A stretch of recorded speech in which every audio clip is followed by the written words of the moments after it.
একবার দুইজন খুব ভালো বন্ধু একসাথে মরুভূমির মধ্য দিয়ে যাচ্ছিল। তারা পথ চলতে চলতে বিভিন্ন বিষয়ে কথা বলছিল। কথার এক পর্যায়ে তাদের কোনো একটি বিষয় নিয়ে ঝগড়া হলো এবং সে ঝগড়ায় প্রথম বন্ধুটি দ্বিতীয় বন্ধুটিকে একটি চড় মেরে বসলো। দ্বিতীয় বন্ধুটি কষ্ট পেল, কিন্তু প্রথম বন্ধুটিকে কিছুই বলল না। সে বালিতে লিখল, আমার সবচেয়ে ভালো বন্ধু আজ আমায় থাপ্পড় মারছে। বন্ধু দুটি আবার হাঁটতে শুরু করলো এবং হাঁটতে হাঁটতে একটি মরুদ্যানের সামনে এসে উপস্থিত হয়। তারা সেখানে পানিতে গোসল করতে মনস্থির করে। এমন সময় যে বন্ধুটি দ্বিতীয় বন্ধুটিকে চড় মেরেছিল সে খেয়াল করছিল সে চোরাবালিতে আটকে যায় এবং নিচে ডুবে যেতে শুরু করে। তখন প্রথম বন্ধুটি তাকে দ্রুত উদ্ধার করে এবং উদ্ধার হওয়ার পরে দ্বিতীয় বন্ধুটি গিয়ে আবার পাথরের ওপরে লিখল, আমার সবচেয়ে ভালো বন্ধু আজ আমার প্রাণ বাঁচিয়েছে।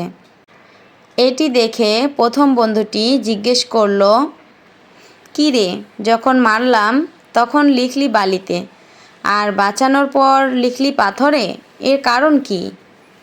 তখন দ্বিতীয় বন্ধুটি উত্তর দিল, যখন আমাদের কেউ কষ্ট দেয় সেটা বালিতেই লেখা উচিত, যাতে ভালোবাসা ও মায়ার বাতাস তা মুছে ফেলে।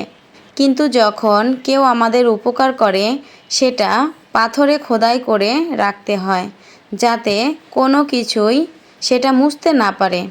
এই গল্পটি থেকে একটা কথাই শিক্ষণীয়, নিজেদের মধ্যে ছোট ছোট বিবাদ হতেই পারে, কিন্তু তা মনে পুষে রাখতে নেই, কারণ বড় বিপদগুলোতে কাছের মানুষগুলোই এগিয়ে আসে।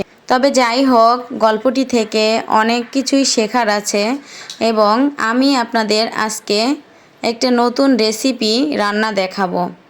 রান্নাটা হলো পেঁপে দিয়ে মুরগির মাংস। পেঁপে আমরা অনেকভাবে খাই, কেউ গরুর গোশতের সাথে খায়, কেউ বা আমরা মসুরের ডাল দিয়ে রান্না করে খাই। তো যেভাবেই রান্না করি না কেন পেঁপেটা ভালোই লাগে।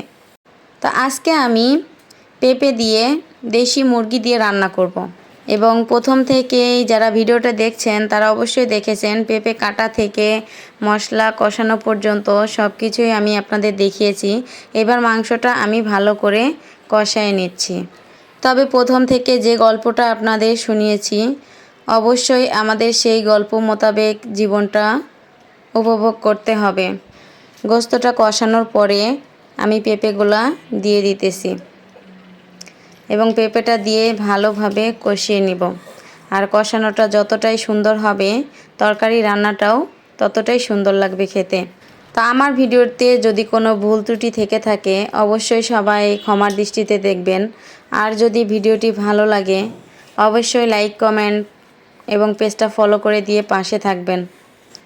ইনশাল্লাহ আমিও সবার পাশে থাকব।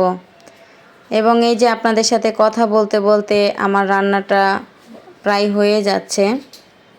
আপনারা হয়তোবা অনেকেই বিরক্ত হতে পারেন যে কি এক রান্নার ভিডিও দেয়। আসলে আমরা তো মেয়ে মানুষ ভাই, আমরা আর কি ভিডিও দিব। আর যে কোনো ভিডিও দিলেই অনেকেই অনেক রকম বাজে মন্তব্য করেন। তাই এখন থেকে এই রকম ভিডিওই দিব। তো সবাই পাশে থাকবেন। তরকারি কষানোর পর আমি ঝোল দিয়ে দিয়েছি এবং পানিটা একটু মাখো মাখো হয়ে গেলেই আমার তরকারি রান্নাটা শেষ হয়ে যাবে। তবে যাই হোক, অনেকেই অনেক রকম কথা বলেন, তাতে আসলে কিছুই যায় আসে না। যার যেটা কাজ সে সেটা করবেই। তো আজকের ভিডিওটি এই পর্যন্তই। সবাই ভালো থাকবেন, সুস্থ থাকবেন। আল্লাহ হাফেজ। আসসালামু আলাইকুম।